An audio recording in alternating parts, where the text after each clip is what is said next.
Hey peeps, I am chillaxing here at Plum Island. We came through Newburyport and we're out here today because I want to show you guys something kind of different. It's been all over the local news, making headlines, a little controversial. So we're going to go head over and see something. Let's just say that there's a reason that we're wearing a little bit of pink today, you'll see. So we're going to go see something kind of funky, share my thoughts on that, and we're going to take a look at Newburyport. So let's go.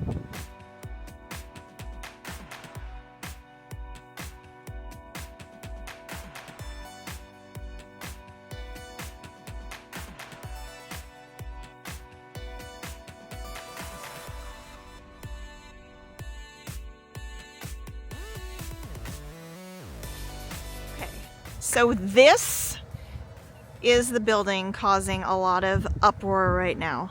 This is known as the Newburyport Pink House, and this we're standing on right now is considered Newburyport. When you cross the bridge, you go over where we were before, where I was sitting in the chair. That is Plum Island, kind of part of Newburyport, but yet separate. So this pink house has been all over the news and has an interesting backstory.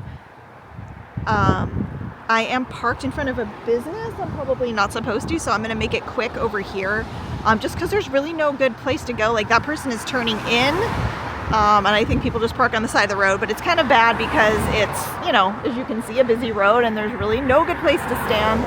But I also don't like being in front of a business that you know, has a small parking lot. So but that is the place, and then I'll tell you what the deal is with it. So the story goes that in 1923, a local Newburyport couple got a divorce, and it was a really nasty divorce, and the woman said that her end of the bargain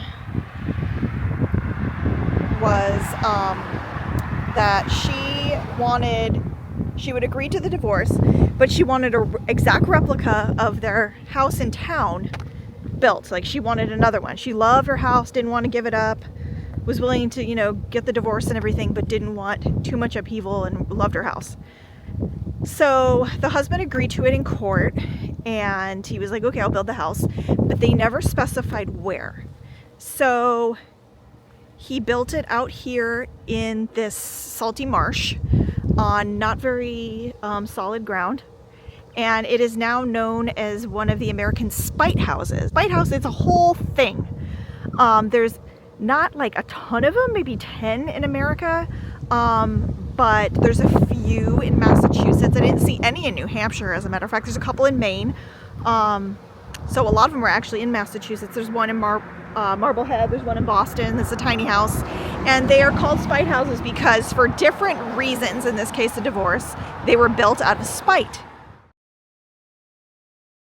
I'm a little traumatized after the guy in Melrose ran us out, and not that business said anything or came out or anything, but I just don't want to upset anybody, and I was parked in front of their business, so I made a move for it. But I'll just drive and talk to you guys for a minute until we get to town. So that was the house that the wife was given, and they think that it's always been pink. There's different things online. Some things say it was built in 1923, like right after the divorce. Some things say 1925, so it's roughly 100 years old, or almost 100 years old. And it kind of, I guess, has been iconic here. People view it as like a symbol of the Newburyport area, and a lot of people come and take pictures. There's paintings of it. It's on like a lot of the imagery having to deal with Newburyport and stuff like that, even though Newburyport is, you know, famous for a lot of other reasons too, which we'll talk about. It's very, very, very historic and lovely, as you'll see. But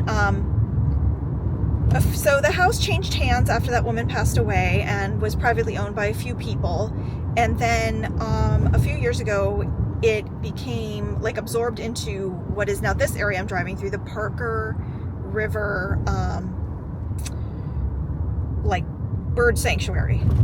So there's like trails and wetlands and stuff. It's like protected land, so it is federal land that house is now sitting on. And the house fell into such disrepair. Apparently it's full of asbestos and black mold, and they tried auctioning it off. Nobody wanted it because, as you can see, it's really in a bad state. I mean, I remember when we first came out here and we drove by it, I was like, huh, okay, there's a pink house. That's weird. But then I was like, oh, it's kind of a crap hole. Like, it's not in the best shape. But recently, so the auction didn't equate to much, and then they were going to just demolish it. Well, people got in an uproar. So that is that sign you see, savethepinkhouse.com or .org. And it's been all over the news and making headlines because it was going to be demolished. Like, it was set to be like now. But townspeople and people from all over who are into historic preservation, I guess, or just like the Pink House, wanted to save it. And nothing really came of it. They tried fighting it in court and everything. But just 2 weeks ago, there was an anonymous $1 million donation by somebody. So people are now hopeful, and the campaign is kind of like excited because they're like, oh, now we've got money, so this is real, because, you know, money talks. Although, again, it's on Fed land, so, like, I don't know the logistics of that, how that would work from, like, a legal standpoint, or what the public will be able to do. Because on one hand, if it's federal, like, doesn't that mean, like, we, the people, own it? But on the other hand, no, like, federal's federal, so I don't know. It's hazy. But what do you guys think? Like, beautiful landmark worth saving, or, like, kind of an old junky crap hole, demolish it? I don't want to share my opinion too much because seriously, people here get very heated about it. I mean, it's a thing. It is kind of iconic.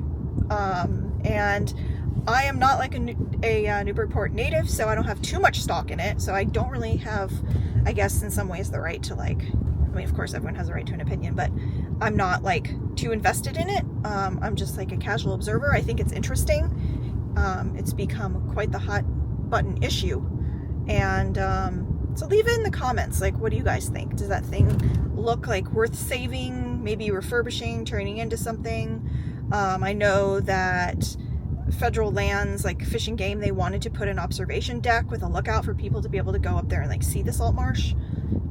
Do you think that that would be worthy cause, or do you think that something should be done with the actual Pink House?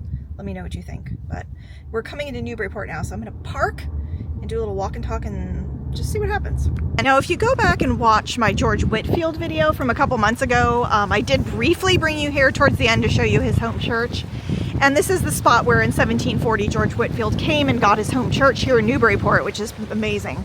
But right here also in 1790, George Washington created or commissioned for the U.S. Coast Guard. First cutter or ship that was part of the Coast Guard was made, docked, and sailed from here. So another important piece of American history that came to be here in beautiful Newburyport, Massachusetts. So there's always a lot going on. It's a beautiful town. Very, very windy. Lots of parks, green space, walking paths everywhere. We see they put in a new bike path, which is very cute. This is a very nice, clean, safe town. Very lovely. And this is the promenade and marina. I guess this was made in 1977. It's got some very recent refurbishments though. Like they definitely just repaved and put this stuff in. And this bike path over here was not here up until recently. It's funny because we come here a lot, and I can't believe that I haven't done like a full video for you guys yet. This is pretty darn close to our house, and it's just like one of our places we like to come and walk or go to a coffee shop and go to stores and stuff. I'll show you. It has a really cute downtown. And little museums and stuff like that. So we're going to take a look. Here on this path is called Custom House Way because there, that building there, is the back of the original Custom House, which is now a museum. And this one said that when we came in, he noticed that it said the museum is now free. Typically it's actually kind of a little bit spendy for a small museum. We've been in there a couple times, but he's saying it's free because something about a donor or sponsor. So we're going to definitely go over there and check that out. The original Newburyport Custom House was built in 1835 for the federal government to collect taxes on merchandise imported by ships from abroad. Oh, another cool piece of maritime history here. This place was full of pirates, privateers, all all kinds of scallywags and riffraff. So you'll see things talking about that throughout town. Area, this town, I should say, reminds us very much of our Portsmouth in New Hampshire. Very, very much. It's kind of like the sister city. I think, you know, the maritime history, the age of it, the history, the beautiful town, the setup, the shops, museums, restaurants. Very, very similar. So it's a nice place to come. Like I said, nice, safe, clean town. Very family oriented. A lot of wealth. It is an affluent town. But, you know, you've got a mix of things going on. And Edward Teach, known as Blackbeard, actually came to Portsmouth and buried a huge hoard of gold that's never been found. I would love to find that. But no evidence that he came here, although he may have. I'm sure he was, you know, in the waters. He was out in the Isle of Shoals. So let's see here what this says. Speaking of pirates, look at this. And the boy was right. It looks like through generous sponsorship, the museum is now, or at least temporarily, free. So we should definitely go in here.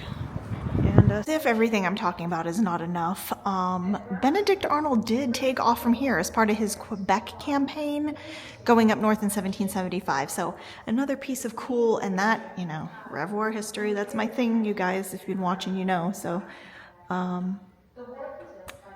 yeah, and then this talks about the U.S. revenue cutter Massachusetts, launched in 1791, built by William Cyril, and Alexander Hamilton was Secretary of the Treasury. And of course, that led to the formation of the U.S. Coast Guard. So I just can't stress enough, like very, very, very historically significant place. Technically, the clipper ship era would be from 1815 to 1900. And like I said, it really had its heyday, this town did, in the 19th century with beautiful vessels like this being built right here. And it's so neat because this museum is in the Custom House, so you get all the vibes. Look at this. All made out of different fishermen's knots. It's crazy. This is geek out worthy. So this is the actual commission for the Plum Island Light, and it is signed by His Excellency General George Washington. 1790, so by then he had not only been general but been president.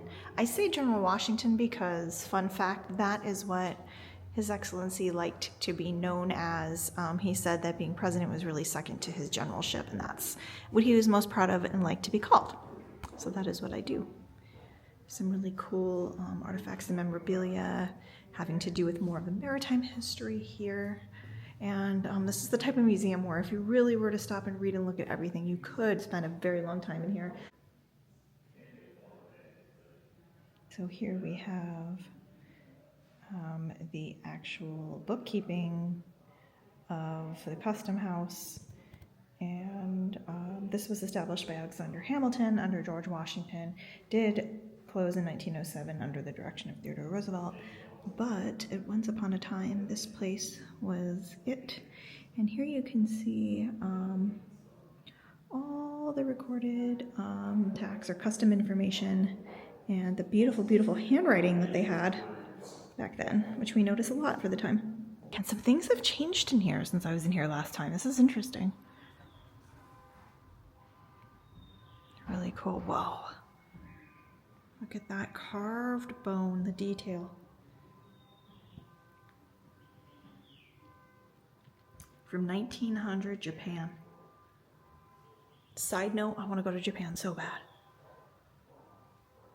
I've always been fascinated by Japanese culture. The people are so nice. It's such a clean, polite society, and yeah, anyways. Total side note there, but I would love, love, love to go to Japan. Ooh, Gilbert Stuart. Now, Gilbert Stuart lived down in Rhode Island, and he has a beautiful home and art studio there. Very, very famous, accomplished painter of the time, painted many founding fathers, things like that. And this is his painting of Mrs. George Cyril. And she was a successful merchant in Newburyport and married to a shipbuilder merchant. She was left a widow in 1796 when her husband died at only 41. Oh, that's too bad. After a 2-year decline into insanity, in order to support 10 children, she ran a small shop on State Street until the fire in 1811 destroyed it. And that is something I was going to mention. We were walking around. There was a huge, devastating fire here in 1811. So a lot of the colonial era things are gone, and you have a lot of things from 1811 and after instead. So we're talking about Gilbert Stuart. It's funny there, his name is spelled S-T-E-W-A-T-E-R-T. Here it's S-T-U-A-R-T. According to Clan Stuart, I know that they are all considered correct. And even if you look at the Stuart dynasty, they would have spelled it both ways. It doesn't really matter, but just kind of funny. I've always seen him spelled like this, so. But technically, same name, both correct. According to official Clan information. So this view, for instance, pre-1811 fire would have been quite different. Here you see a mix of, more modern age buildings made to look older in the brick style, and some from the 19th century, but there would have been a lot more colonials and wooden structures here, but they were lost to fire. And yes. So there was a tea party here, even way before the Boston Tea Party that a lot of you guys might know. I think I've told you before, maybe I haven't, I don't know. But there were actually several tea parties. There were also several of Paul Revere's rides. We know about the famous ones, but clear before that, Eleazar Johnson is said to have led a local tea party burning crates of tea in Market Square. Days or weeks before the famous destruction of the tea at Boston Harbor. And he was a part of the Sons of Liberty. And it looks like we have here a very old brick of tea. If that's original, that's crazy. Interesting artifacts in here. They call it the Cabinet of Curiosities. I see why. Okay, so, windy with the wind battle. So I talked to some lovely local ladies in there, including one that is born and raised in Newburyport, and they all said they have zero attachment to the Pink House. I was like, okay, I want to ask some locals. I didn't get them on tape or anything like that because it's such a contentious issue that people get angry. And they've been raising money for 8 years, they said, but they really have no attachment to it, couldn't care less. And they were like, it's a house, it's old, it needs a lot of work, and, my feeling is kind of that $1 million could have been used for something like a historic site, or, people, there's a lot of need right now, there's people in need, there's probably a better usage of it than saving a place. And I also found out that, they were saying that the inside is in very, very, very bad shape, and one of the gals had seen it years ago and it was in bad shape, so it's got to be just horrible now. Like I said, it's got asbestos and black mold, so I'm going to see if I can attempt to get out here and film. It is so windy. I don't know, my hair is like going crazy. I'm just stop and look at these real estate listings. So here to give you an idea, 1,600 square feet, 3 beds, 2 full baths, $978,000. Here is a lovely 6,200 square foot for 3.2 mil. And if you really have a Bezos budget for $13,350,000, you can get a measly 10,000 square feet, 6 bed, 7.5 bath.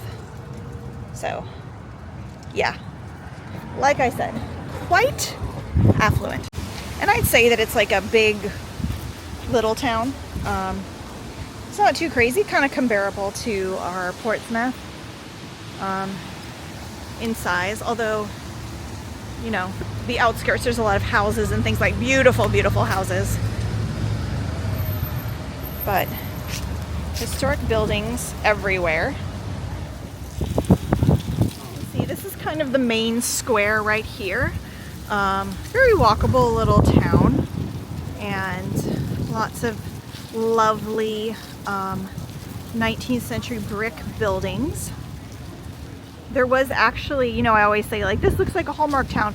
There was a Hallmark movie, I think it's called like The Christmas Ring, that was filmed here a few years ago, and you can see why, because it's got the look. And I think I'll have to add that to my cheesy holiday Hallmark movie watching binge when that happens. There is something so nice about the warm breeze and all of these crunchy leaves. It's really beautiful. Woo, look at that. All right, hopefully I don't blow away. But there's like all these cool little like sideways. Here, we'll go in here. Maps everywhere showing you what's what.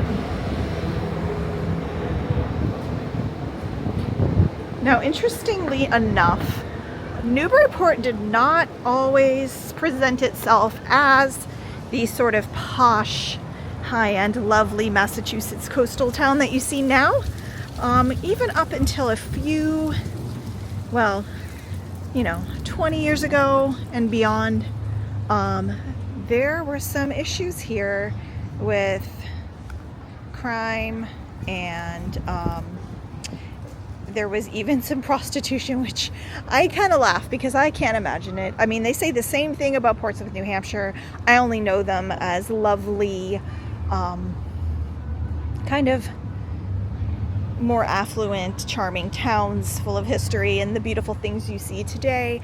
But I am told by many locals that it was not always. And here you can see an example of that. So this area, what this signage is calling urban renewal, looked like this. Very rundown, very dumpy, lots of shady business deals, if you want to call it business, going on. There was a little bit of a red light district going on here too, and lots of crime. I know that kind of started in the 1920s, and got worse and worse up until like more recent history when things were renovated. But lovely, lovely historic markers throughout town. Now this was also a big abolitionist friendly town and part of the Underground Railroad at one time. And some of the townsfolk help with that, which is very cool. There is something so lovely about walking through town square like this and kind of imagining, you know, I don't know if I want to imagine a red light district and shady things going on, but certainly imagining what it was like in the mid 19th century, where you would have shipbuilders, privateers, and pirates mixing, coming in off of the sea. And here, Byron's Court. In honor of Byron Matthews, the driving force behind the revitalization of downtown Newburyport. So there you go. Kind of goes in line with what I'm talking about. This man had a lot to do and see. He was mayor from 68 to 78. So, okay, longer ago than 20 years, but I think, I've heard that, like, you know, 20 years ago is when it really got nice. But it looks like he's been working on it for, you know, up to 45 years ago is kind of when it really peaked and started becoming the place that you see today, which is cool. I can't imagine this being run down and nasty. That would be terrible. Lots of people out with doggies. We've got some doggies barking in the distance. Always lots of people out walking, pushing strollers. It's just a very inviting place to come and hang out. That we were just saying is that it does seem like Portsmouth has more to do with the gardens and like historic cemeteries in town, more museums. They have like theaters and things like that. Just a little bit more to do in Portsmouth. Like, that is the thing about Newburyport. We come here, we walk around. It's a great place to walk around, grab a cup of coffee, but it's not like full of extra stuff. There was that one museum and there's historic tidbits, but some of them are kind of outside of town. So just I like to tell you guys like the full story and what to expect if you come here and what it's like. I still definitely recommend a visit. I mean, if you're into church history, the Great Awakening, maritime history, Coast Guard, stuff with the rebellion like the Tea Parties, or you like old American architecture and things like that, like all those come into play here in Newburyport. So lots of things for varied interests, or maybe you just want a really nice town to come and shop and walk around and eat. I would definitely recommend. There's lots of seafood restaurants as well along the water. And the Coast Guard is still here. There is still a Coast Guard presence in town that's quite lively and historic, so that's cool. And yeah, so a great place no matter how you dice it, worth a visit. Maybe not on such a windy day. Go down the road, we did move the car. I mean, you could walk, but it was kind of far. Down to this mill number 4 is like a refurbished old mill that has shops and restaurants in it. I've never actually stopped here and I've always wanted to, so I thought, well, today's the day because I can show you guys. There's like a natural food store, a bakery, pizza, some shops and stuff. So we're gonna see if we can see it. Men's resale shops, so he's gonna check that out. It's actually a very funky place. Can't explain it. Weird vibe. But there's like all these little shops inside of it. It's cool. Honestly feels kind of like being in a weird dream. I don't know if that makes any sense. But there's like all these stores within stores in this giant old mill. It's odd. So I just talked to another local who's born and raised here, old timer. And he knew the guy who grew up in the Pink House. And he said like, yeah, it's not even like worth like whatever, like it's not that great, or I should say like, you know, whatever. The guy moved on. I mean, the guy doesn't live there, like he didn't care to, you know, buy it or restore it. He actually moved to Colorado, so for whatever it's worth. Not the kid who was like the lady who got the divorce, but I mean obviously the next incarnation of people that bought it. This guy kind of echoed some of the sentiments of other people that I've talked to about the Pink House, that like, you know, the money probably could be used to do something else and it needs so much work that those resources were probably better spent somewhere else along with the efforts. I guess at one point too it was a real estate office, which that I could see because it's kind of like a shtick, you know, go to the Pink House and it'd be fun to go in there and like look at houses and like I could see it as like a business. But it's in such disrepair now, it needs so much work that really it just probably needs to go maybe into the ash heap of memory. But we'll see what happens. I'll keep you guys updated on the Pink House sagas of Newburyport. Seriously, it's been all over the news and it's like a big deal now. It's kind of become internet famous. Again, I think if it wasn't pink, it'd be like a big fat nothing burger, but it is pink, so whatever. This sign says it's called the Tannery, which I think is correct. Yes, okay, Tannery Historic Marketplace. So that thing up there says mill number 4, and when I said it, I thought that didn't sound right. That's because this shopping area is known as the Tannery. So there you go. Gonna continue a little bit down here while the kid is in the vintage shop. Because I think the Coast Guard station, yes, the Coast Guard station is right there. See, look how cool these buildings are. Like, I love it. This town is definitely a vibe. And here is a closer look at that Coast Guard station along the Merrimack, which dumps into the Atlantic. And I think you're allowed to go over here because there's like a path to get a little bit of a closer look. See, so this is an active Coast Guard station at the home of the U.S. Coast Guard, which I think is very, very cool. Here you go. Protect, defend, save. I'm telling you, it's a great way to go. You can talk to a recruiter today. Maybe I should join. I think I may be past the age. I am a good swimmer and I do like the water, but I think I'm past my prime on that one. It says that in 2011 it was officially called a Coast Guard city due to its historical connection to the U.S. Coast Guard and everything that we're kind of looking at today. So yeah, there it is. This is the no-go zone here. part of the Coast Guard. As you can see, it's pretty. And there's Plum Island way out there where we were before, and there's the little lighthouse.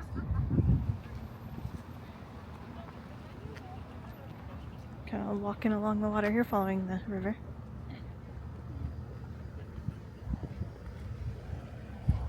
Wind blowing that my mouth is dry. It's hard to talk anymore. But yeah, I hope you guys had fun and enjoyed that whirlwind, literally a little visit to Newburyport. Like Patrick Henry, I know no way of judging the future by the past. I did not in fact blow away, so that's good, and I did not lose the camera, so that's even better. But yes, we will see you soon with more adventures.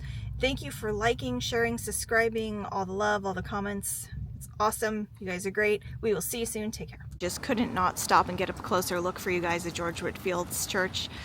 Seriously though, if you didn't watch my Whitfield Cast the Devil Out of One New England Town video, go back and watch that video of Ipswich. It's kind of a really fun one, and something that I'm pretty passionate about. So there she is, the beauty, and we're having a nice sunset. I guess it's going to be nice out again tomorrow. All right, you guys, take care.